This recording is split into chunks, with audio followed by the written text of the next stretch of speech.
Hey everyone, welcome back to psych 26। आज के session में जो असिस्टेंट प्रोफेसर आरपीएससी का क्वेश्चन पेपर था, साइकोलॉजी का पेपर 1, उसके हम बचे हुए 100 क्वेश्चन जो हैं वो सॉल्व करेंगे। स्टार्ट करते हैं क्वेश्चन नंबर 51 से।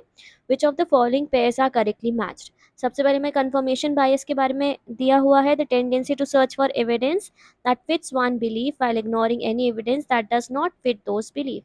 ये तो ठीक है ना। कंफर्मेशन बायस क्या होता है? For example, suppose I support a particular political party. अब उस पॉलिटिकल पार्टी के बारे में जो भी पॉजिटिव चीज़ें होंगी उसको आई विल लिसन, बट जो भी नेगेटिव चीज़ें होंगी उन पे हम या तो बिलीव ही नहीं करेंगे, या तो फिर हम इग्नोर कर देंगे, या तो फिर हम अवॉइड कर देंगे। तो ये क्या है? ये कंफर्मेशन बायस है। डेफिनेशन इसकी सही दी हुई है। सेकेंड दिया हुआ है हाइंडसाइड इफेक्ट। हाइंडसाइड इफेक्ट को हम हाइंडसाइड बायस भी कहते हैं। इसका डेफिनेशन दे रहे हैं, the tendency to assume that we would have been better at predicting actual events than in is really true. ये भी ठीक है। हाइंडसाइड बायस क्या होता है? हाइंड साइड, इसका मतलब मुझे तो पहले से पता था, है ना। कभी कभी ऐसा होता है कि कोई टीम जो क्रिकेट की है जैसे जीत जाती है, हम कहते हैं मुझे तो पहले से पता था कि इंडिया जीतेगा, या मुझे तो पहले से पता था बारिश होने वाली है। तो आपको किसी चीज़ का पहले से पता था, ऐसा आपको लग रहा है। दिस अजम्पशन और this biasness is called as hindsight effect या बायस। इसका डेफिनेशन भी सही है। Then third is oversight bias, the tendency to look flaws if overall issue is perceived as important। नहीं, ये गलत है। ओवरसाइट बायस में क्या कर देते हैं? हम ओवरलुक कर देते हैं, हम इग्नोर कर देते हैं, हम अवॉइड कर देते हैं फ्लॉज को, हम बहुत ज़्यादा उन पे ध्यान नहीं देते हैं। तो ये जो है ये गलत हो गया। हमारा ऑप्शन ए एंड बी जो है वो सही हो जाएगा। That means option 2 would be the right answer. Then who propose brain storming technique. Brain storming technique जो फ्लुएंसी फ्लेक्सिबिलिटी को तो बढ़ाती ही है, तो ये किसने दी है? ये ओसबार्न ने दी है। Osborn would be the correct answer. Then coming to question number 53, frequency counts and rating scales are specially helpful in। rating scales क्या होते हैं? जैसे हम कहते हैं ना 5 point scale या 7 point scale, neutral, strongly agree, strongly, फिर स्ट्रांगली डिसअग्री, ऐसे करके जो स्टेटमेंट्स बनाते हैं अग्री डिसअग्री करके, उसको हम रेटिंग स्केल कहते हैं। बिहेवियरल असेसमेंट में बहुत हेल्पफुल होता है। तो ये इसका सही आंसर बिहेवियरल असेसमेंट ही हो जाएगा। Then question number 54, your new teacher announces in class, in my experience, I have found that all students have a certain degree of laziness. Some have a lot and others have only a little, but everyone is same. This teacher seems to favor the dash approach to understanding personality। ये क्या कर रही है? सारे students को एक ही पैमाने पे आंक रही है, जिसको हम कहते हैं वो चीज़ कर रही है, क्योंकि यहाँ पे क्या कर रही हैं? जनरलाइजेशन कर दे रही हैं। कह रही हैं कि सबके सब लेजी हैं। तो इसका मतलब कौन सी अप्रोच हो गई? नोमोथेटिक अप्रोच हो गई। जिस अप्रोच में हम जनरलाइजेशन कर देते हैं कुछ जन को देख के, उसको नोमोथेटिक अप्रोच कहते हैं। इडियोग्राफिक अप्रोच को में हम इंडिविजुअल बेस्ड असेसमेंट करते हैं। ठीक है। देन यहाँ पे again match the following. Formal reasoning दिया हुआ है, साइलॉजिस्टिक दिया हुआ है, एवरीडे रीजनिंग दिया है। एवरीडे रीजनिंग का एक और नाम है इनफॉर्मल रीजनिंग। ओके। अब यहाँ पे फॉर्मल रीजनिंग क्या होगा? Conclusion are based on two propositions called premises. दो प्रेमाइसेस होते हैं, ऐसा होता है ना, ऑल डॉग्स आर ह्यूमन, एक एक प्रेमाइस ऐसे देते हैं, एंड ऑल ह्यूमंस आर ऐसे करके कुछ दे देते हैं। तो उसको हम क्या बोलते हैं? उसको सिलॉजिस्टिक रीजनिंग कहते हैं। तो यहाँ पे फर्स्ट हो जाएगा। फिर one answer straight forward conclusion from specific method, ये तो फॉर्मल रीजनिंग ही हो गया, तो ये 2 हो जाएगा। Everyday reasoning, planning, making commitment, evaluating arguments, more complex and less clear cut. This is the main point, less clear cut होते हैं कौन से? Informal reasoning. तो यहाँ ये थर्ड हो जाएगी।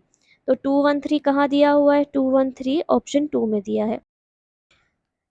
Coming to question number 56, Ising's hierarchical theory posits the following 4 hierarchical organized levels of personality.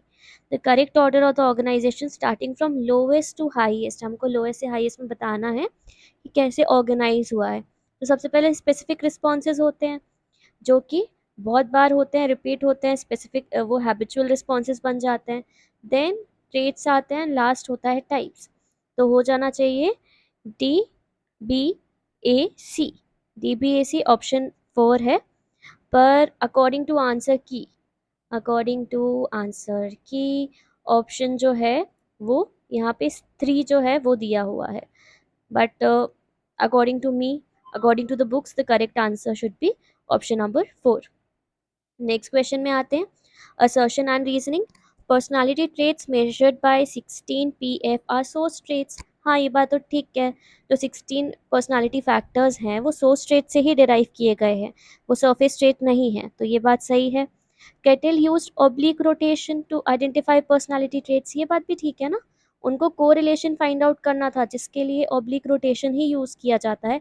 Orthogonal तो इनकरेक्ट हो जाएगा, तो यहाँ पे इसका जो रीजन है ये भी करेक्ट है. तो both A and R R true and R is the correct explanation. Then what is the function of validity scale. Validity scale का फंक्शन बताना है. Determine if a person is giving an honest answer. हाँ, हो सकता है. To determine how subject really feels. नहीं. To help better explain the result of personality test. No. To offer a diagnosis of abnormal behaviour plus a positive therapeutic treatment. नहीं. Option A ही जो है सबसे valid answer दिख रहा है, and this is only the function of validity scale. Then coming to the next question, which of the following concept is not the part of behavioral theories of personality? पहला है reciprocal determinism. ये तो behavioral का ही part है ना. Albert बैंड्यूरा का concept है जिन्होंने लर्निंग की थ्योरी दी है. सेल्फ एफिकेसी भी बिहेवियरल थ्योरी का ही पार्ट है. कलेक्टिव अनकॉन्शियसनेस ये साइकोडायनेमिक का पार्ट है. कार्ल यंग का दिया हुआ कॉन्सेप्ट है, राइट. तो यही हमारा करेक्ट आंसर हो जाएगा. Then 3 major elements of learned helplessness. सबसे पहले कॉन्सेप्ट किसने दिया था लर्नड हेल्पलेसनेस का? Martin Seligman. ठीक है. यहाँ पे जो 3 उसके हैं वो है emotional disruption, reduce motivation, cognitive deficient. Option 4 हमारा सही आंसर हो जाएगा. Then we set our goals and we often provide our own reward. Reward दे रहे हैं हम खुद को जब हमारे वो गोल्स जो हैं वो रीच हो रहे हैं. क्या बोलते हैं इसको? इसको कहते हैं हम self reinforcement. Easy. Then question number 62 है. इनकी match the following again. Personal construct किसका है? केली का है. Easy, right. देन मास्लो का क्या है? मेटा नीड्स के बारे में बात की थी इन्होंने, तो 2 हो जाएगा. देन गोलबर्ग का क्या था? ये फंडामेंटल लेक्सिकल हाइपोथेसिस, तो बी का 3 हो जाएगा. एंड मिशेल का क्या था? डिले ऑफ ग्रेटिफिकेशन, तो ये किसका हो जाएगा? 1. 4312. 4312 कहाँ दिख रहा है? Option number 2. क्वेश्चन नंबर 63 है. Consider the following statement. Meta component और परफॉर्मेंस कंपोनेंट के बारे में स्टेटमेंट्स दिए हैं. स्टर्नबर्ग की अगर आपने थ्योरी पढ़ी होगी तो स्टर्नबर्ग की जो इंटेलिजेंस थ्योरी है उसमें 3 इंटेलिजेंस के पार्ट बताए, 3 तरीके की बताई है. एक एनालिटिकल बताई है, एक प्रैक्टिकल बताई है, क्रिएटिव बताई है ना. तो उसमें जो एनालिटिकल इंटेलिजेंस है उसके 3 कंपोनेंट्स हैं, जिसमें से एक है मेटा कंपोनेंट, एक है परफॉर्मेंस कंपोनेंट, और जो एक और है that is knowledge acquisition. Okay. तो यहाँ पे हमसे मेटा और परफॉर्मेंस के बारे में पूछा गया है. मेटा कंपोनेंट्स क्या करता है? कंट्रोल करता है, मॉनिटर करता है, इवैल्यूएट करता है कॉग्निटिव प्रोसेसिंग को. ये तो सही बात है. परफॉर्मेंस कंपोनेंट एग्जीक्यूट करते हैं problem solving strategies. This is also correct. So both option A and B would be the correct answer. Then which of the following is not a group test. तो हमको ऊपर से देख के समझ में आ रहा है वेस्लर का जो टेस्ट है that is not a group test, बाकी सारे ग्रुप टेस्ट हैं. And according to Sternberg का फिर क्वेश्चन आ गया. Book smart is another way of talking about what kind of intelligence. Analytical intelligence को बुक स्मार्ट कहते हैं. इसको हम और कॉम्पोनेंशियल इंटेलिजेंस भी कहते हैं. जो स्ट्रीट स्मार्ट है उसको हम क्या कहते हैं? Practical intelligence. ठीक है. देन यहाँ पे इन्होंने क्या किया है, यहाँ पे मैच द फॉलोइंग है. मैच द फॉलोइंग में इनने शेल्डन के जो सोमैटोटाइप्स है, बॉडी टाइप या सोमैटोटाइप, वो दे दिए हैं. इसके साथ साथ क्रेचमर के जो हैं वो भी बॉडी टाइप्स जो है वो दे दिए और हमको मैच करने बोल रहा है. तो इसमें एंडोमॉर्फिक, एक्टोमॉर्फिक, मीजोमॉर्फिक. मीजोमॉर्फिक तो क्या होता है? जो एथलेटिक बॉडी टाइप होता है वो होता है, तो यहाँ पे बी का क्या हो जाएगा? 3rd हो जाएगा. साइक्निक क्या है? जो एंडोमॉर्फिक, जो गोल मटोल लोग होते हैं वो इसमें आ जाएंगे. एस्थेनिक इज एक्टोमॉर्फिक, तो यहाँ पे क्या हो जाएगा? 2 हो जाएगा. एंड डिस्प्लास्टिक इज डिस्प्रपोर्शनेट, तो यहाँ पे 1 हो जाएगा. 4 3 2 1. Option A would be the correct answer. Then the new Freudian theorist Dash proposed that people's lives are dominated by search for ways to overcome feelings of inferiority and inadequacy. Inferiority complex, birth order, lifestyle, इन सब के बारे में बात किसने करी है? इन सब के बारे में बात एल्फ्रेड एडलर ने करी है. If you want you have free time you can read the book the courage to be disliked. बहुत ज़्यादा अच्छी बुक है. इस बुक में you would be able to understand the whole Alfred Adler's psychology. जो एडलेरियन साइकोलॉजी है ना, उसकी पूरे बुक में सिर्फ उन्हीं की बात हुई है. So if you have time you can read this book. Halstead, Reitan and Luria Nebraska standardize test. ये कौन किसके स्टैंडर्डाइज टेस्ट है? ये न्यूरोसाइकोलॉजी के हैं. अगर ब्रेन डैमेज हो जाता है या ब्रेन इंजरी हो जाती है उस टाइम पे यूजुअली ये टेस्ट जो है वो यूज़ किए जाते हैं. Then who propose the term heritability ratio. ये टर्म किसने दिया है? ये आर्थर जेनसन ने दिया है. इन्होंने जो रेशियल डिफरेंसेस हैं इंटेलिजेंस में किस वजह से कैसे होते हैं और हमारे जीन्स का क्या रोल कॉल है, इंटेलिजेंस की मेनली बात की है और उसमें कौन कौन से फैक्टर्स हैं जो उसको इन्फ्लुएंस करते हैं उसकी बात की है. ये जो टर्म है इन्होंने ही दिया है. Then next question, in the PASS model of intelligence mainly 4 elements of intelligence are included. PASS का फुल फॉर्म क्या है? Planning, attention, arousal, successive, simultaneous, है ना. इसमें 4 एलिमेंट्स इंक्लूड किए गए हैं. बाद में एक और रिसर्च के थ्रू एक और ऐड किया गया है, वो है नॉलेज. ठीक है. इसका एक और इम्पॉर्टेंट क्वेश्चन बन जाता है सीएस से रिलेटेड, कॉग्निटिव असेसमेंट सिस्टम. बात करते हैं हम इसके बाद में. फिर who proposed a theory of personality based on need for freedom and need for belongingness. किसने दी है? ये एरिक फ्रॉम ने. Need for freedom and need for belongingness की बात किसने करी है? एरिक फ्रॉम ने. Then match the following. 3 tier hierarchy model, theory of primary mental abilities. ये कॉग्निटिव असेसमेंट सिस्टम आ गया. अभी हमने बात की पास मॉडल में, तो ये इससे ही हमको अभी समझ में आ गया है पास मॉडल में दिया गया है. पास मॉडल किसने दिया है? दास एंड नेगरी ने. तो यही हमारा सही आंसर हो जाएगा. Then theory of primary mental abilities की बात किसने की है? थर्स्टन ने की है. तो यहाँ पे ये 1 हो जाएगा. देन 3 टायर हायरार्कियल मॉडल किसने बात करी है? इसकी कैरल ने दिया है ये. ठीक है. एंड जो लास्ट हमारा इंटेलेक्चुअल स्टाइल, ये किसने दिया है? स्टर्नबर्ग की इंटेलिजेंस थ्योरी में ही दिया गया है. तो ये हो जाएगा 4. तो 2 1 4 3 कहाँ दिख रहा है? 2 1 4 3 ऑप्शन 1 जो हमारा सही आंसर हो जाएगा. Then in Gardner's view, effective counseling psychologists and managers would likely to be high in which type of intelligence. जो काउंसलर्स होते हैं, जो कि हम साइकोलॉजी पढ़ रहे हैं तो हम हो सकता है बने पढ़ के, या तो फिर जो मैनेजर्स होते हैं वो उनमें कौन सी इंटेलिजेंस बहुत ज़्यादा हाई होती है? तो उनमें इंटरपर्सनल, लोगों से बात करने की, पारस्परिक बुद्धि जिसको हम कहते हैं, लोगों से बातचीत करने की, उनको समझने की, एम्पैथाइज करने की, ये वाली जो इंटेलिजेंस होती है वो इनमें काफ़ी अच्छी होती है. Then the first attempt for both theorization and measurement of intelligence किसने किया था? ये गैल्टन ने किया था. ठीक है. This was done by Galton. Then according to Serpell, a study on Chewa adults in Zambia, key ingredients of intelligence in collectivistic culture. जो कलेक्टिविस्टिक कल्चर होता है, क्या होता है वो? जिसमें सब एक दूसरे के साथ रहते हैं, जिसमें हम रिस्पॉन्सिबिलिटी लेते हैं अपने साथ रहने वाले लोगों की, जिसमें हम सब साथ में कोऑपरेट करते हैं और अच्छे से रहते हैं. जैसे चाइना हो गया, इवन इंडिया को हम कलेक्टिविस्टिक सोसाइटी कह सकते हैं. एक और होती है इंडिविजुअलिस्टिक. ये कौन सी है? जिसमें ज़्यादा इनको दूसरों से लेना देना नहीं होता है, अपने में रहना ज़्यादा पसंद करते हैं, जैसे यूएसए हो गया, इस तरह की कंट्रीज. तो यहाँ पे मेन जो इंग्रेडिएंट्स थे इस कल्चर के वो कौन कौन से थे? सोशल रिस्पॉन्सिबिलिटी थी, ओबीडियंस थे और कोऑपरेटिवनेस था. तो ऑप्शन 4 हमारा सही आंसर हो जाएगा. Then what does Flynn effect theorize. Flynn effect क्या बोलता है? Intelligence scores are steadily increasing over time from generation to generation in modernize country. हाँ, यही है. फ्लाइन इफेक्ट क्या बोलता है कि जैसे जो भी नई जनरेशन आ रही है वो ज़्यादा इंटेलिजेंट हो गया एज़ कम्पेयर टू पुरानी जनरेशन. ठीक है. ये इन्वायरमेंट की वजह से हो सकता है, मेनली इन्वायरमेंट की वजह से ही होता है. जैसे इन्वायरमेंट चेंज हो रहा है इसकी वजह से. जैसे जेन अल्फ़ा, अभी के जो बच्चे पैदा हो रहे हैं उनको हम जेन अल्फ़ा कह रहे हैं. ये जो हैं वो ज़्यादा इंटेलिजेंट होंगे जेन ज़ी से, और जेन ज़ी जो है वो ज़्यादा इंटेलिजेंस होगी मिलेनियल से, जो अलग अलग जनरेशन से. ठीक है. तो इसी को हम क्या कहते हैं? इसको हम कहते हैं फ्लाइन इफेक्ट. नेक्स्ट क्वेश्चन उससे ही है. It depicts the effect of dash on intelligence. किसकी? इन्वायरमेंट. क्योंकि हमारा इन्वायरमेंट बहुत ज़्यादा चेंज हो रहा है, जैसे आज के कल के जो बच्चे पैदा होते हैं बहुत ईजिली वो फ़ोन चलाना सीख जाते हैं, है ना? उनको ज़्यादा सिखाना नहीं पड़ता। तो ये सब जो है वो मतलब इस वजह से उनकी आईक्यू भी ज़्यादा बढ़ी हमें दिख रही है। क्यों? एनवायरनमेंट की वजह से।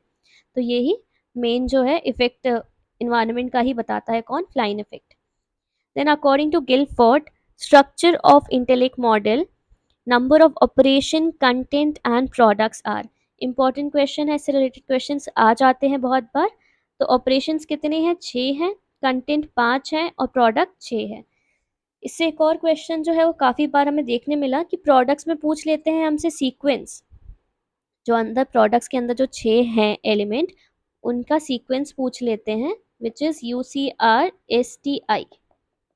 ठीक है, इसमें आई गेस यूनिट हो जाता है, क्लास हो जाता है, relation, system, transformation, not sure about this, and last one is implication.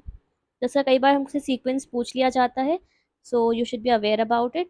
This is how I memorise it. If you want, you can memorize it like this only. Then question number 79, which of the following are the components of emotional intelligence according to Mayer Salovey? Mayer Salovey का जो model था उनने emotional intelligence के कितने elements बताए हैं? 4। अगर हम गोलमैन की बात करें तो गोलमैन ने इंटेलिजेंस के कितने एलिमेंट्स बताए हैं? 5। ठीक है, यहाँ पे हमको 4 एलिमेंट्स के बारे में पूछ रहा है, उनका सीक्वेंस पूछ रहा है। इसको PRUM से I have memorised. P stands for perceiving emotion, सबसे पहले हम इमोशन परसीव करते हैं, देन हम रीजनिंग करते हैं। Reasoning is like using emotions to facilitate thought, then to understand, and the last one is to manage.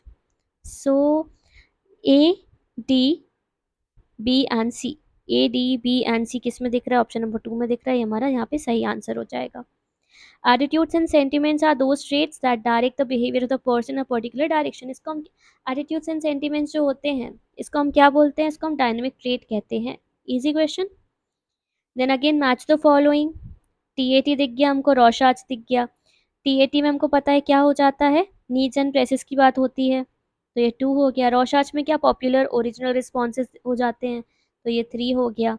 ठीक है, तो अगर हमको इतना ही पता है तो भी आंसर हमारा बन जाएगा, क्योंकि C का 2 कहाँ दिख रहा है हमको? इसमें, एंड D का 3 हमें किस में दिख रहा है? इसमें। अगर इतना भी पता है तो ये आंसर हमसे, ऐसे क्वेश्चंस मतलब हमसे बन जाएंगे। उसके बाद MMPI में क्या होता है? LF लाई स्केल होता है, फ्रीक्वेंसी स्केल होता है, एंड MCMI में सारे ही स्केल्स होते हैं ये वाले, VXYZ। सो 4 1 2 3, ऑप्शन नंबर 4 हमारा सही आंसर हो जाएगा। Then Peabody picture vocabulary test और PPVT किससे रिलेटेड है? इंटेलिजेंस से रिलेटेड है। ये भी इजी क्वेश्चन है। ठीक है, ये टेस्ट जो है वो इंटेलिजेंस से। Coming to question 83, according to Ostan and Major, test anxiety appears to have 3 components and we have to choose the correct option. सबसे पहले समझते हैं टेस्ट एंजाइटी क्या होती है। जब भी हम कोई टेस्ट देने चाहते हैं, टेस्ट देने के पहले एक फियर होता है, एक डिस्कम्फर्ट होता है, that is only test anxiety. अब हमको बताया गया है, इनने ओस्टन एंड मेजर ने बताया कि इसके 3 कंपोनेंट होते हैं। अब 3 कंपोनेंट कौन कौन से होते हैं? एक होता है कॉग्निटिव, एक होता है बिहेवियरल, जिसमें सेल्फ परसेप्शन भी आ जाता है, एंड थर्ड जो है वो होता है फिजियोलॉजिकल या सोमैटिक, जो बॉडीली होता है। तो यहाँ पे कौन कौन से दिए हैं? यहाँ वरी दिया हुआ है, तो वरी तो हमारा कॉग्निटिव कंपोनेंट हो गया। इमोशनैलिटी, इमोशनैलिटी क्या हो जाएगा? जो हमारे फिजियोलॉजिकल रिएक्शंस होते हैं, जैसे हमको स्वेटिंग होने लगती है, हमारी हार्ट रेट जो है वो बढ़ जाती है, ये सारे इमोशनैलिटी के ही अंदर ही आ जाएंगे, तो ये भी ठीक है। बिहेवियरल में सेल्फ परसेप्शन होता है, तो लैक ऑफ सेल्फ कॉन्फिडेंस भी आ ही जाएगा। टेंशन नहीं होगा, टेंशन एक जनरल टर्म है क्योंकि, तो यहाँ पे ऑप्शन ABC जो है हमारे करेक्ट आंसर हो जाएंगे। नेक्स्ट क्वेश्चन है, in one way ANOVA the calculated F value is less than the table F value given then. Easy question है, इसमें बस हमको डिसीजन क्राइटेरिया पता होना चाहिए। डिसीजन क्राइटेरिया क्या है कि अगर F वैल्यू हमारी जो कैलकुलेट हुई है उसकी वैल्यू अगर ज़्यादा है, किससे? जो टेबल F वैल्यू है उससे। इसका मतलब क्या हो जाता है? इसका मतलब ये हो जाता है कि जो नल हाइपोथेसिस है उसको हम क्या कर देंगे? रिजेक्ट कर देंगे। और इसका मतलब हो जाएगा कि मीन्स जो हैं हमारे, जो अलग अलग ग्रुप के मीन हैं वो इक्वल नहीं हैं, दीज आर नॉट इक्वल। ये फर्स्ट पॉइंट हो जाता है। सेकंड पॉइंट हो जाता है कि अगर एफ वैल्यू हमारी जो कैलकुलेटेड है उसकी वैल्यू क्या है, कम है किससे, जो टेबल एफ वैल्यू है उससे, तब क्या हो जाएगा, जो नल हाइपोथेसिस है वो हम रिजेक्ट नहीं कर पाएंगे, तो हमको क्या करना पड़ जाएगा, उसको एक्सेप्ट करना पड़ जाएगा। इसका मतलब जितने भी मीन्स हैं वो सारे के सारे क्या हो जाएंगे, यहाँ पे इक्वल हो जाएंगे। यहाँ पे हमें कौन सा कह रहे हैं, एफ वैल्यू जो हमने कैलकुलेट की है वो कम है, वो यहाँ पे कम है, इसका मतलब हमको नल हाइपोथेसिस एक्सेप्ट करनी पड़ जाएगी। तो फर्स्ट ही हो जाएगा accept the null hypothesis that the population means are equal. Option A हमारा सही आंसर हो जाएगा। नेक्स्ट क्वेश्चन है, according to Cattell's theory a man is better than most children his age at seeing complex relationship and problem solving problem. ठीक है, problem solving इसकी बहुत अच्छी है और कॉम्प्लेक्स रिलेशनशिप अच्छे से देख पा रहा है। He would probably score high in which type of intelligence. यहाँ पे केटल की थ्योरी की बात हो रही है, केटल ने दो तरीके की इंटेलिजेंस की बात की है, क्रिस्टलाइज्ड इंटेलिजेंस और फ्लूइड इंटेलिजेंस, मतलब बाकी ऑप्शन तो पहले ही एलिमिनेट हो गए। और यहाँ पे जो कॉम्प्लेक्स प्रॉब्लम सॉल्विंग एबिलिटी है वो किसका पार्ट होता है, वो फ्लूइड इंटेलिजेंस का पार्ट होता है। क्रिस्टलाइज्ड इंटेलिजेंस हमारी मेमोरी या लर्निंग बेस ज़्यादा होता है ना, तो यहाँ पे ऑप्शन 2 जो है वो हमारा सही आंसर हो जाएगा। क्वेश्चन 87 है, the purpose of grounded theory study is to.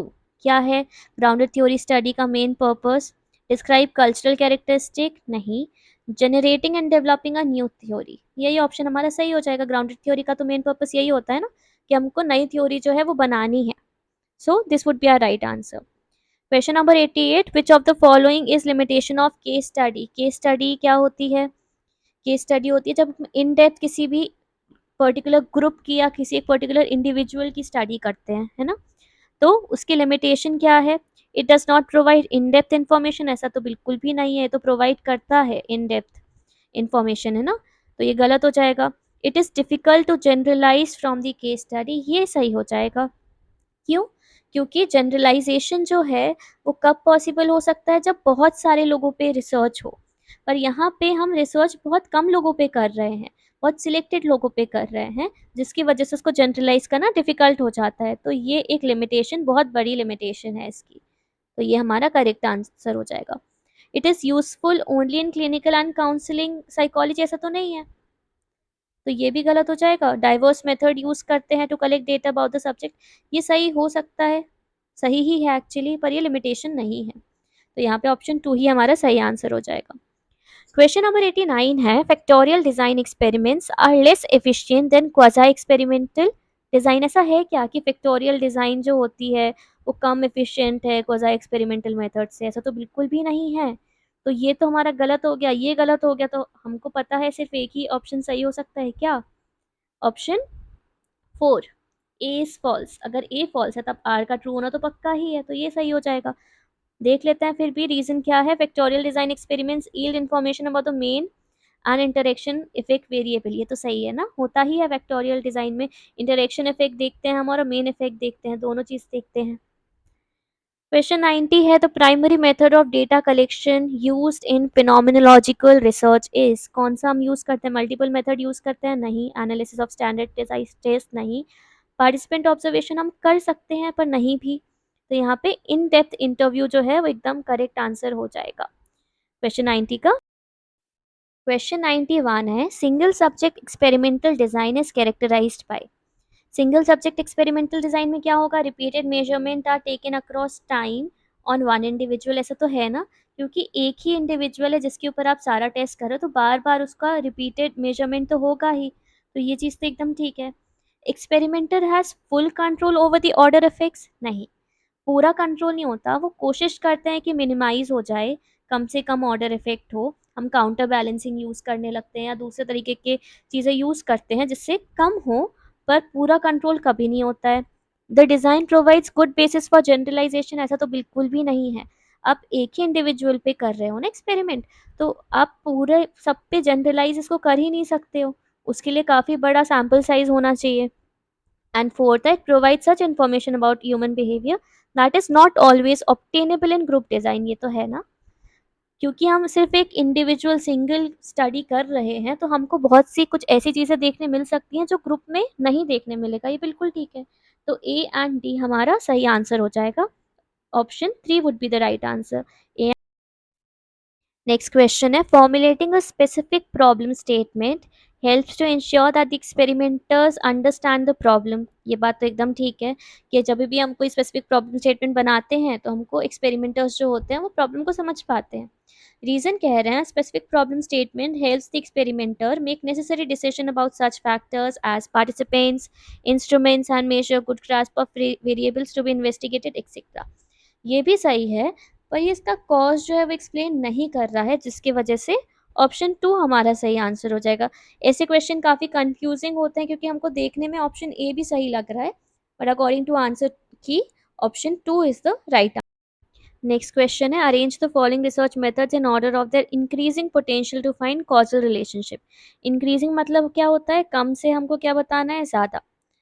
ठीक है, सबसे ज़्यादा किस में मिलेगा वो लास्ट में आएगा। सबसे ज़्यादा हमको कॉजल रिलेशनशिप इजीली किस में मिलेगा, एक्सपेरिमेंटल में। उससे कम क्वाज़ाई में, देन फील्ड स्टडी में मिल सकता है। सबसे कम जो है वो हमको सर्वे में मिलेगा। तो CBDA जो है ऑप्शन नंबर 2 है, ये हमारा करेक्ट आंसर हो जाएगा। Then which of the following statements would be false about multiple correlation. क्या गलत है मल्टीपल कोरिलेशन के बारे में। इट रेंजेस फ्रॉम -1 टू +1, ऐसा है क्या? नहीं, ऐसा बिल्कुल भी नहीं है, तो गलत है, गलत ही बताना है। ये जो है ये कोरिलेशन में होता है। ठीक है, कोरिलेशन का रेंज जो होता है वो -1 टू +1 होता है।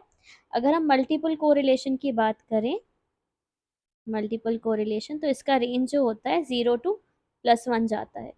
Okay, and then it ranges from 0 to 1, ये सही है। It ranges from minus two +0, ये तो कुछ हुआ ही नहीं ना, ये गलत है। इट रेंजेस फ्रॉम -1 टू 0, ये भी गलत है, हमको गलत ही बताने हैं। तो 2 के अलावा, मतलब बी के अलावा सारे गलत हैं। ए, सी एंड डी जो है वो गलत है। ऑप्शन नंबर 4 जो है वो सही आंसर हो गया। Then males are more extroverted than females, किसका एग्जाम्पल है? उन्होंने बता दिया कि मेल्स जो है वो ज़्यादा एक्सट्रोवर्टेड है। उन्होंने क्या बता दिया? उन्होंने हमारी रिसर्च का डायरेक्शन ही बता दिया, तो ये डायरेक्शनल हाइपोथेसिस हो जाएगी। Then in which of the following detail information are gathered from particular individual. कुछ पर्टिकुलर इंडिविजुअल से हम डिटेल्ड इन्फॉर्मेशन ले रहे हैं, किस में होता है? फील्ड स्टडी में नहीं, सर्वे में नहीं।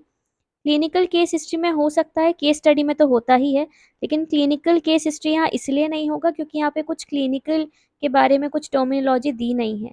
ये बस बोल रहे हैं कि हम बस डिटेल इन्फॉर्मेशन ले रहे हैं कुछ लोगों के बारे में, तो ये केस स्टडी हो जाएगा। अगर ऐसे स्पेसिफिकली वो लोग अलग से बताते कि कुछ क्लिनिकल केस हिस्ट्री हमको लेना है इस तरीके का, तब ये ऑप्शन होता। Then, in a survey of student, each student was asked to share his view on the relevance of present educational system in not more than 60 words. मतलब उनको क्या करना है, उनको डिस्क्राइब करना है, उनको डिस्क्रिप्शन देना है। तो डिस्क्रिप्शन देना वाला किस में आ जाता है? ओपन एंडेड क्वेश्चन में आ जाता है।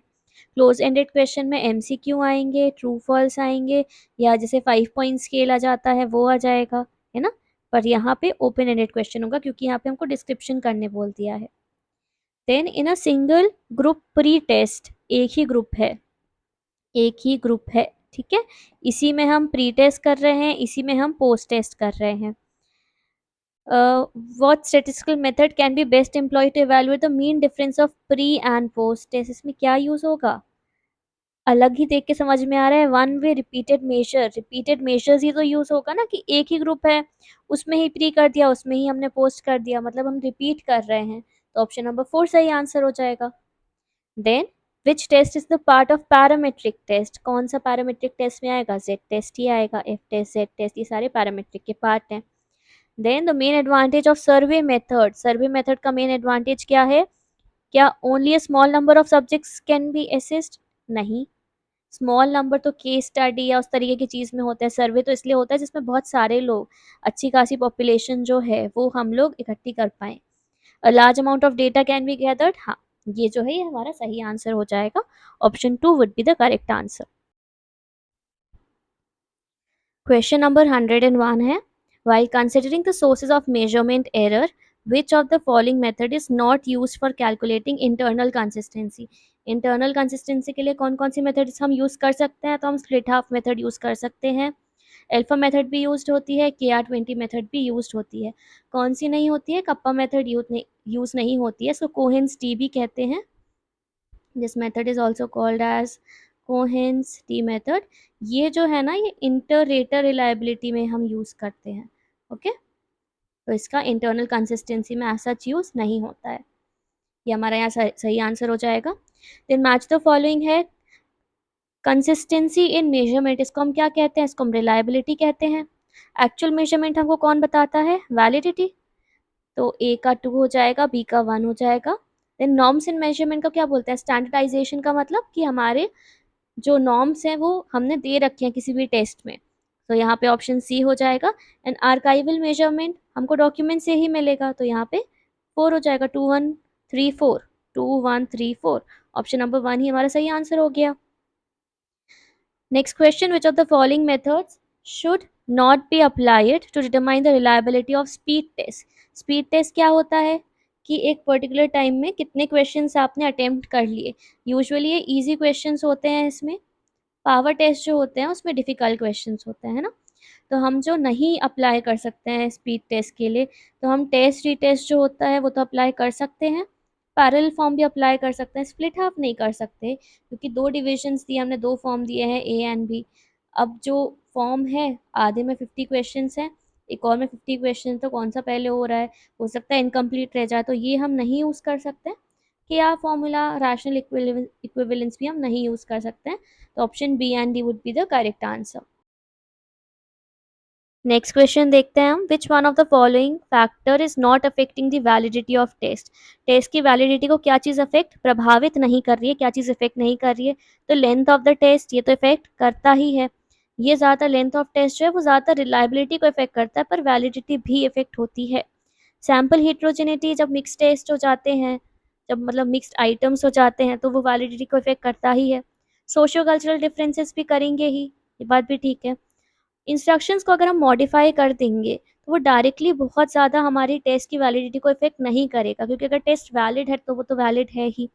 इंस्ट्रक्शंस को ऐसा हम नहीं कह रहे कि हम पूरा चेंज कर दे रहे हैं, बस हम उसको मॉडिफाई कर रहे हैं। So this would be the right answer कि ये वैलिडिटी को बहुत इफेक्ट नहीं करेगा।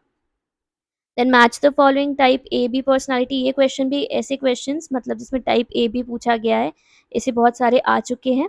तो टाइप ए बी पर्सनालिटी किसने दी है? हमको ऑलरेडी पता है किसने दी है, रोजनमैन और फ्रीडमैन ने दी है। तो यहाँ पे हमारा 3 हो जाएगा। रेइसेक जो इंटरेस्ट इन्वेंटरी है, ये किसने दी है? ये हॉलैंड ने दी है। ओके, वोकेशनल इंटरेस्ट सर्वे, चलिए अगर आपको जस्ट इन केस इसके आगे नहीं पता है तो हम तब भी क्वेश्चंस बना सकते हैं। कैसे? हमको पता है ए का 3 है, ए का 3 जो है वो ऑप्शन नंबर 3 और 4 में है, फिर ऑप्शन बी का 4 है। सो ऑप्शन 4 हमारा यहाँ पे सही आंसर हो जाएगा। वोकेशनल इंटरेस्ट इन सर्वे जो है वो किसने दिया है? जैसे हमको पता चल गया जैक्सन ने दिया है, तो ये हो जाएगा 1। और ASVA भी किसने दिया है? ये दिया है बेयरऑफ ने, तो यहाँ पे हो जाएगा 4। इजी। तो अगर जस्ट इन केस आपको मैच द फॉलोइंग में एक या दो बस बन रहे हैं तो भी आप ऑप्शंस जो है वो देख के बाकी क्वेश्चंस जो है वो बना सकते हैं। Then if an intelligence test is validated or correlated against the marks obtained in the previous examination without any time gap, then the purpose is known to, ये सारे validity के types दिए हैं, सारे वैलिडिटी के टाइप्स हैं। अब इनने क्या किया, एक इंटेलिजेंस टेस्ट बनाया, उसको कोरिलेट किया पुराने वाले इंटेलिजेंस टेस्ट के साथ। तो यहाँ पे क्या देखने मिल गया हमको? कंकरेंट वैलिडिटी देखने मिल गई कि एक जो टेस्ट लिया है उसको हमने किसी और ऑलरेडी एग्जिस्टिंग टेस्ट के साथ या उसके मार्क्स के साथ हमने उसको क्या कर दिया, उसको क्रॉस चेक कर दिया या कोरिलेट कर दिया। So this is called as concurrent validity. Predictive validity इसका दूसरा टाइप है। ठीक है। Then a state of confusion prevails when factors other than independent variables are not properly controlled. जब हम कोई भी टेस्ट करते हैं, जब कोई भी हम एक्सपेरिमेंट करते हैं तो इंडिपेंडेंट वेरिएबल को हम मैनिपुलेट करते हैं। अब हमने इंडिपेंडेंट वेरिएबल को मैनिपुलेट किया, लेकिन अगर दूसरे जो वेरिएबल्स उसको कंट्रोल नहीं किया तब क्या हो जाता है? मतलब उसको क्या कहते हैं? उसको हम कहते हैं कन्फाउंडिंग, कि टेस्ट की कन्फाउंडिंग हो गई। ठीक है, इसको हिंदी में कहते हैं अस्त व्यस्तता। ठीक है, कंफाउंडिंग हो जाता है। Then what is coefficient alpha? Coefficient alpha अभी हमने यहाँ इसी किसी क्वेश्चन में देखा था। कोएफिशिएंट अल्फा कहाँ देखा था?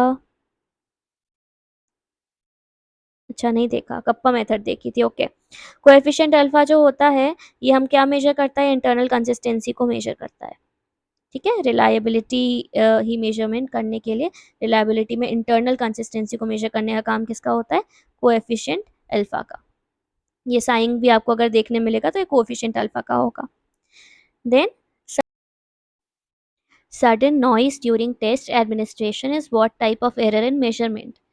तो ये वेरिएबल एरर तो होगा नहीं, पर्सनल एरर भी नहीं होगा, ये एक्सीडेंटल एरर होता है। ठीक है, this is called as accidental error.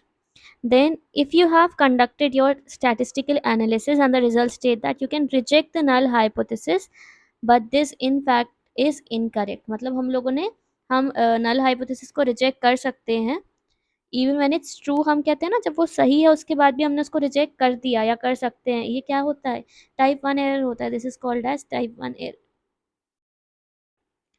If a researcher wants to find out the aggressive behavior among children in the classroom setting and frequency of such behavior exist in which kind of children. अच्छा, अब इनको क्या करना है, इनको बच्चों में aggressive behaviour देखना है और उसकी फ्रीक्वेंसी देखनी है. तो कहाँ, इनको ऐसा तो है नहीं कि हम बच्चों को बंद कमरे में, मतलब एक कमरे में बंद कर देंगे और एसेस करेंगे तो हमको समझ में आ जाएगा, है ना. हमको क्या करना पड़ेगा, हमको इनकी फील्ड में, हमको उनकी स्कूल सेटिंग में जाके, अगर वो कोचिंग पढ़ रहे तो कोचिंग सेटिंग में उनको स्टडी करना पड़ेगा. तो ये फील्ड एक्सपेरिमेंट हो जाएगा. Then for a researcher a brand call Zara is the independent variable of interest and its relationship to an individual's income, age, education is being investigated. कौन सी technique हमें यूज करनी चाहिए, रिग्रेशन एनालिसिस होगा क्या, नहीं होगा. क्यों, क्योंकि यहाँ पे डिपेंडेंट वेरिएबल उन्होंने बता रखा है ज़ारा है, जो कि कंटिन्यूस नहीं है, कैटेगोरिकल होगा ना ज़ारा. तो कि या तो फिर लोग जाके शॉपिंग करेंगे या नहीं करेंगे, इट इज़ नॉट कंटिन्यूस, तो ये होगा नहीं. क्लस्टर एनालिसिस, यहाँ पे डिपेंडेंट वेरिएबल की तो हम बात कर रहे हैं, क्लस्टर एनालिसिस में डिपेंडेंट वेरिएबल की बात नहीं होती, तो ये भी नहीं होगा. फैक्टर एनालिसिस भी हम यहाँ पे यूज कर ही नहीं सकते हैं. तो only valid method is discriminant analysis. So this would be the correct answer. Then, which one of the following assumption is not matched to use the parametric statistics? Parametric statistics हम नहीं, मतलब नहीं match हो रही है, ऐसा कौन सा पॉइंट हमको बता रहा है. Population should be normally distributed, तो ये तो पैरामेट्रिक डिजाइन का होता ही है. Homogeneity of the sample is not so important, नहीं ऐसा नहीं है, ये नॉन पैरामेट्रिक में होता है कि जब हमको इम्पोर्टेंट नहीं होती है. तो यही हमारा सही आंसर हो जाएगा. Variables measure in terms of interval and ratio scale, ये भी सही है, पैरामेट्रिक डिजाइन का है. Each of the observation must be independent of each other, ये भी सही है. ऑप्शन 2 हमारा. Which of the following pair is correctly matched, afferent, efferent और इंटरन्यूरॉन, या तीनों बताए हैं. एफरेंट न्यूरॉन क्या होते हैं, जो हमारी स्किन से या मसल से जो भी चीज़ है, जो भी कनेक्शन है, वो लेके कहाँ जाता है, सेंट्रल नर्वस सिस्टम में. यहाँ क्या लिख रहे हैं, carry messages from the central nervous system to the muscles of the body. नहीं, ये तो इन्होंने इफरेंट न्यूरॉन्स के बारे में लिख दिया, तो ये तो गलत हो जाएगा. एफरेंट न्यूरॉन्स में क्या बता रहे हैं, carries information from senses to the central nervous system, ये इन्होंने एफरेंट न्यूरॉन की डेफिनेशन दे दी, तो ये तो दोनों तो गलत ही हो गए. इंटर न्यूरॉन को क्या बोल रहे हैं, connect the afferent neurons to the efferent neuron, ये सही है. तो only option C is the correct answer. Okay. Then which of the following is not a function of glial cells, कौन सा फंक्शन नहीं है इसका. Getting nutrients to the neuron, ये तो फंक्शन है. एक्शन पोटेंशियल ग्लियल सेल्स नहीं generate करते हैं, ठीक है, so they do not generate action potential, ये इसका सही आंसर हो जाएगा. Cleaning up the remains of dead neurons, हाँ, क्योंकि ग्लियल सेल्स बहुत अलग अलग टाइप के होते हैं ना, एस्ट्रोसाइट्स होते हैं और भी अलग अलग होते हैं, ओलिगोडेंड्रोसाइट्स होते हैं.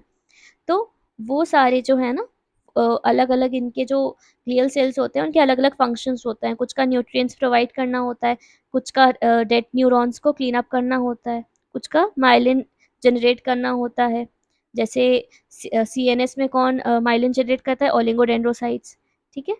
श्वान सेल्स जो होते हैं वो कहाँ पे जनरेट करते हैं, जो बाकी के बचे हुए रहते हैं वहाँ पे. तो ये सारे के सारे ग्लियल सेल्स हैं, उनका फंक्शन ये नहीं है, बाकी सारे उनके फंक्शंस है. Then people vary in their perceptual cognitive style which may be due to, हमारी परसेप्चुअल कॉग्निटिव स्टाइल्स होती है हम सबकी, ठीक है, वो क्यों होती है, मतलब किसकी वजह से होती है, degree to which their perception are flexible, हाँ, सबकी अलग अलग होती है ना.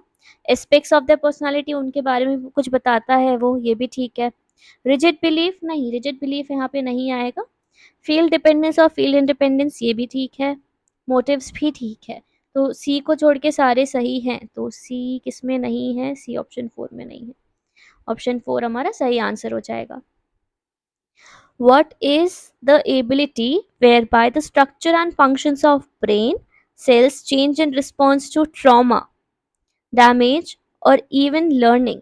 जब भी हमारे ब्रेन जो भी ब्रेन सेल्स हैं, न्यूरॉन्स हैं, या जो कनेक्टिविटी है वो जब चेंज हो जाती है ड्यू टू ट्रॉमा, डैमेज या इवन लर्निंग, उसको हम क्या कहते हैं? उसको हम न्यूरोप्लास्टिसिटी कहते हैं। अगर लर्निंग के थ्रू चेंज हो रही फिर तो बहुत अच्छी बात है, पॉजिटिव चेंज है ना। That is called as neuroplasticity.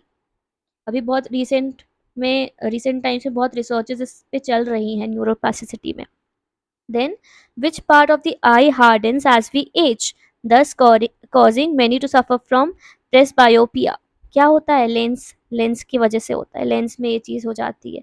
क्या हो जाती है? हमारी लेंस जो होती है वो हार्ड होने लगती है जैसे जैसे हम एज होते हैं, ठीक है। जो हमारी सीलियरी मसल्स होती हैं वो लूज हो जाती हैं, पर लेंस जो होते हैं वो हार्ड होने लगते हैं, ठीक है। फिर autonomic nervous system is concerned with the regulation of autonomic nervous system, smooth muscles सही हो जाएगा हमारा, स्केलेटल मसल्स नहीं सही होगा, जो सोमैटिक नर्वस सिस्टम होता है उससे कंसर्न होता है इसका। कार्डिक मसल्स भी सही है और ग्लैंड्स भी सही है, तो ए सी एंड डी हमारे यहाँ पे सही आंसर्स हो जाएंगे। देन हमें मैच द फॉलोइंग करना है, बताना है किस न्यूरोट्रांसमीटर की कमी से या बढ़ने की वजह से कोई पॉसिबल डिजीज होती है। तो हमें जैसे ही डोपामाइन दिखा तो हमको पार्किंसंस डिजीज भी दिखेगा ही, ठीक है। जब डोपामाइन की कमी होती है तो पार्किंसंस डिजीज होने के चांसेस बढ़ जाते हैं। सेरोटोनिन डिप्रेशन में होता है, पता है, SSRI इसलिए दिए जाते हैं। देन एंडोर्फिन्स को क्या बोलता है? Natural pain killers. कभी कभी हमें चोट लग जाती है और हमें पता ही नहीं चलता है कि हमें चोट लगी, क्योंकि हमारी बॉडी एंडोर्फिन रिलीज करता है, which is bodies natural pain killer. कभी कभी ऐसे क्वेश्चन आ जाता है कि किस न्यूरोट्रांसमीटर को नेचुरल पेन किलर कहते हैं, तो एंडोर्फिन, ठीक है। एसिटिलकोलिन जो है वो अल्जाइमर्स डिजीज में होता है, तो यहाँ पे ही हो जाएगा 1423, 1423, option C would be the correct answer. Next question है, what is the correct sequence of events occurring in the transmission of nerve impulse across the synapse? तो क्या होता है, जैसे ये एक न्यूरॉन है, डेंड्राइट्स हैं ये उसके, एक्सॉन, ठीक है। यहाँ पे बीच में गैप होता है, फिर यहाँ पे एक और इतना गैप हमें दिख रहा है यहाँ पे, पर एक्चुअली में इतना नहीं होता है, बहुत ज़्यादा छोटी गैप होती है। ऐसे करके सारे न्यूरॉन्स है ना। ये जो जगह है, this this is called as synaptic cleft, right. तो और इसको हम क्या कहते हैं? इसको हम कहते हैं प्री साइनेप्टिक जोन या प्री साइनेप्टिक, हाँ प्री साइनेप्टिक ही कहते हैं। और ये जो है ये पोस्ट साइनेप्टिक है, ठीक है। तो सबसे पहले क्या होगा?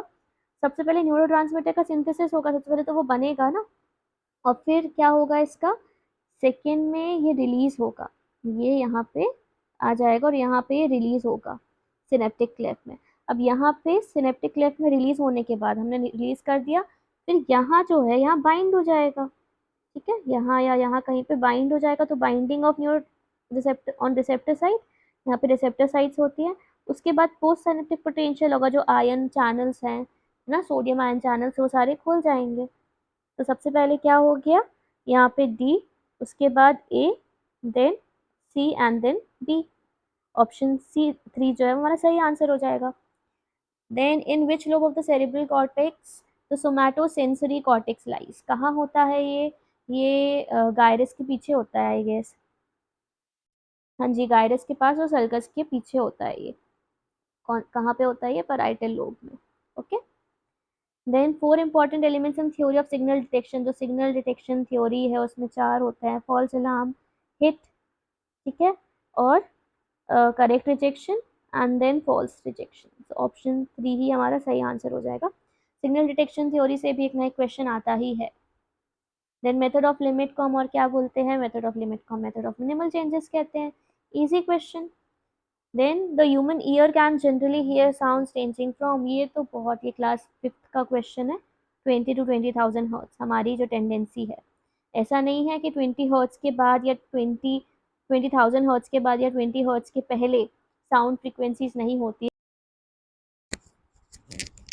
Match list 1 and list 2। Okay, name of the psychologist दिया हुआ है हमको, थ्योरी का नाम दिया है। ब्रॉडबैंड ने कौन सी थ्योरी दी थी?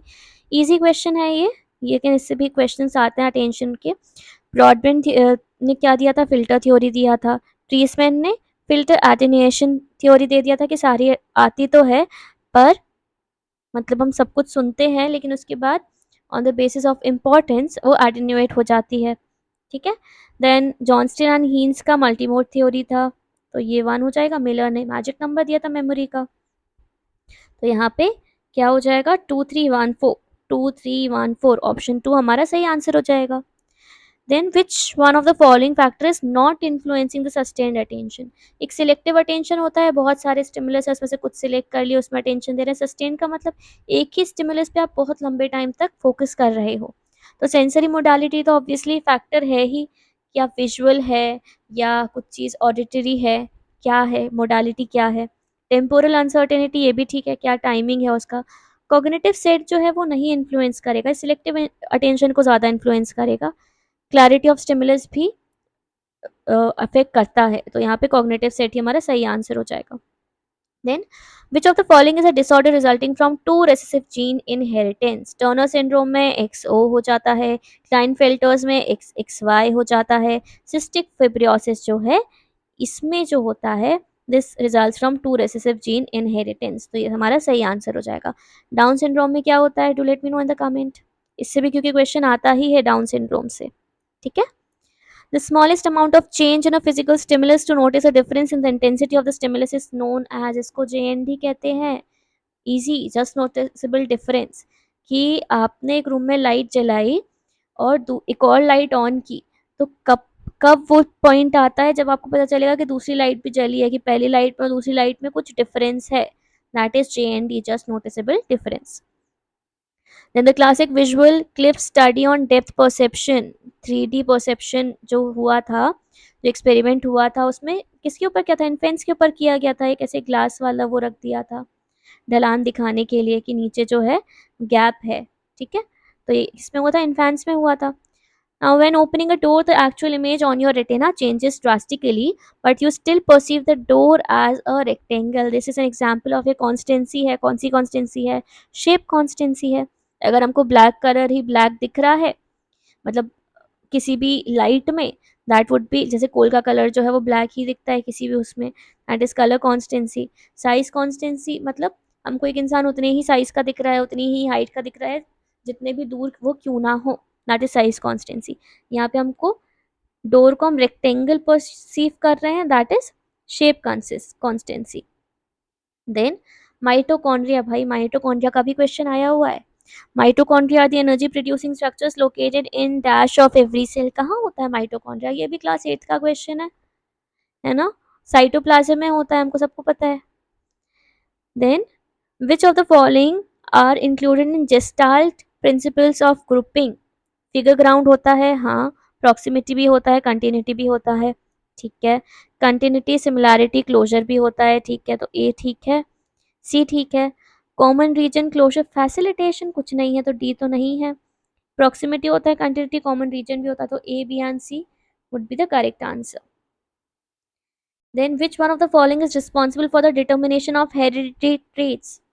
Easy question again. किसमें होता है हेरिडिटी? पूरा डीएनए में ही तो होता है हमारे, है ना? Phi phenomena is the principle behind, कौन सा इल्यूजन होता है? Illusion of movement, illusion of movement. Then what monocular depth Q can best explain why railroad tracks appear to come together distance? हम ऐसा करके देखते हैं ना, रेलवे का जो जैसे पटरी होती है, हमको ऐसा लगता है कि ये मर्ज हो रही है, बट मर्ज नहीं होती, वो ऐसे ही जाती हैं। इसको हम क्या कहते हैं? इसको हम लीनियर पर्सपेक्टिव कहते हैं। एक मोनोक्यूलर क्यू है। कन्वर्जेंस तो बाइनोक्यूलर है, ठीक है। Then match the following is not correctly match बताना है। दो कॉलिक्यूलाई होते हैं, इन्फीरियर सुपीरियर। सुपीरियर जो होती है वो विजुअल फंक्शन मेंटेन करती है, इन्फीरियर ऑडिटरी करती है, दोनों तो सही है। टेगमेंटम में सब्सटेंशियम नाइग्रा होता है, this is also correct.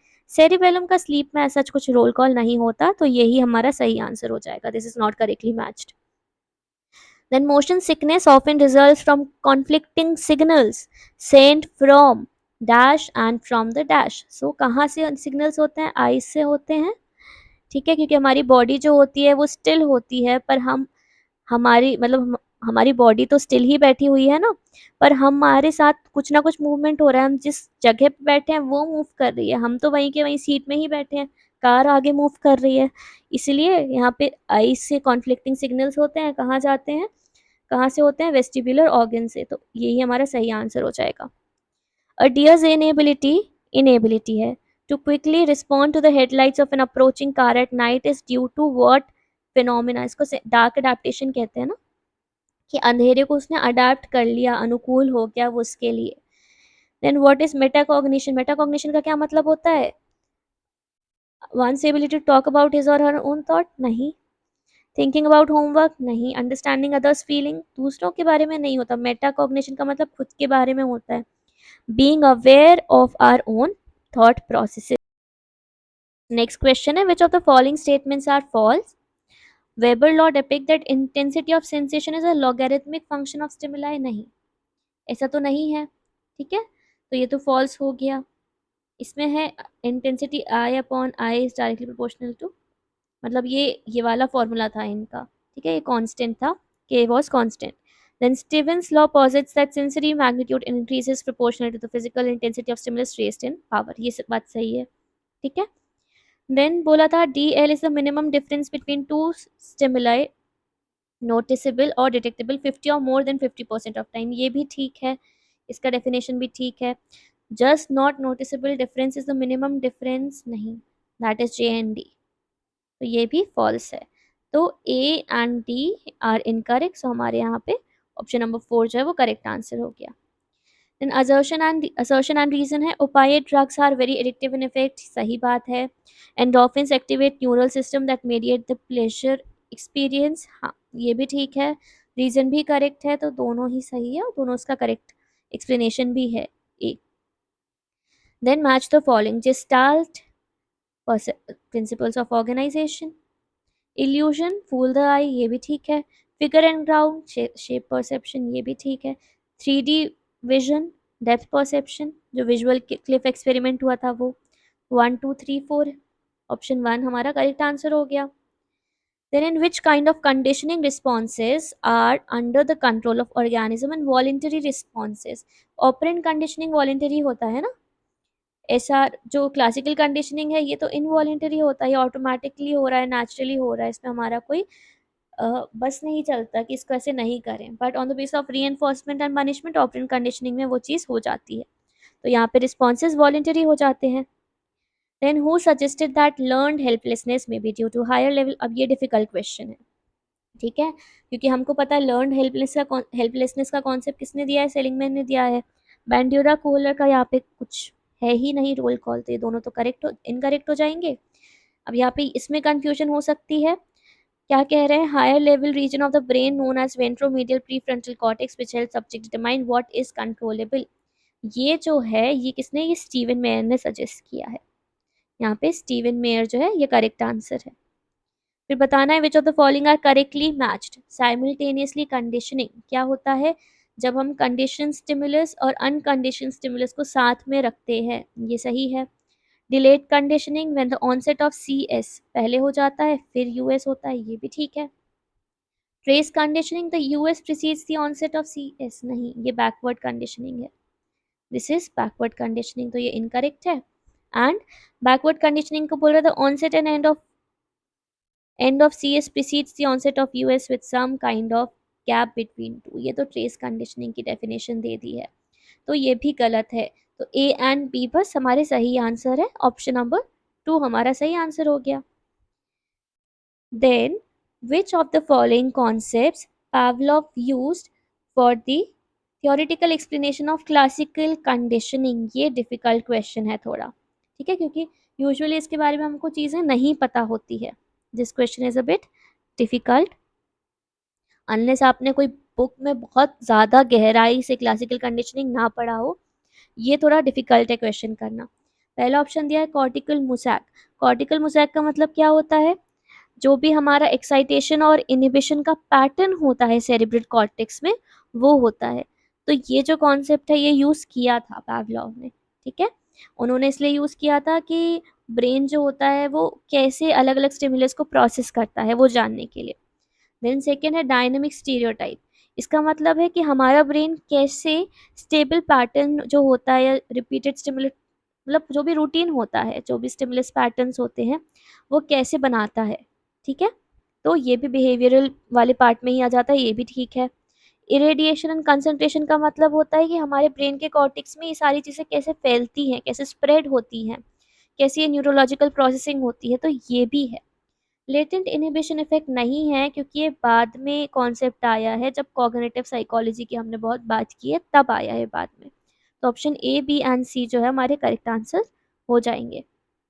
Then question 148 है, which theory is commonly referred to as the aha phenomena. Easy question है। आहा फिनोमिना जो है, अचानक से हमको कोई चीज़ समझ में आ गई, याद आ गई, तो इसको हम कहते हैं कोलर्स इनसाइट की थ्योरी को, ये आहा जो फिनोमिना है वो। ठीक है।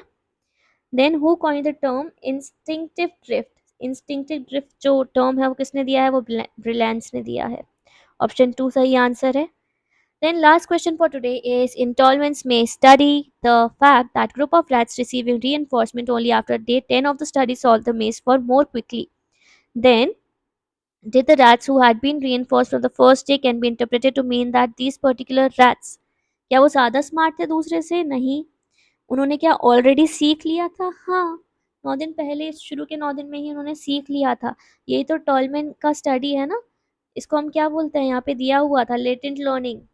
This is called as latent learning, कि वो हिडन रहती है लर्निंग, जब तक उनको ज़रूरत नहीं पड़ी उन्होंने नहीं दिखाया कि उनको कोई चीज़ पता है। तो ये हमारा सही आंसर हो जाएगा। यहाँ पे हमारे RPSC पेपर 1 के 100 क्वेश्चंस, 150 क्वेश्चंस एक्चुअली, हाँ, पार्ट 1 पार्ट 2 मिला के 150 क्वेश्चंस हो गए। इसी तरीके से MPPSC के भी 150 क्वेश्चन हो गए। तो अभी आप रिसेंट टाइम में अगर कोई भी PSC एग्जाम देने वाले हैं तो ये क्वेश्चन प्रैक्टिस कर सकते हैं। 300 क्वेश्चंस प्रैक्टिस, मतलब आपके 300 टॉपिक्स जो है एक तरीके से डायरेक्टली इनडायरेक्टली वो प्रिपेयर हो जाएंगे। इसके बाद I am going to solve a paper of PGT, जिस भी स्टेट का मिल जाए वो सॉल्व करेंगे। उसके बाद हम वापस से PSC में आएंगे। अगर अभी तक आपने चैनल सब्सक्राइब नहीं किया है तो डू सब्सक्राइब टू Psych 26।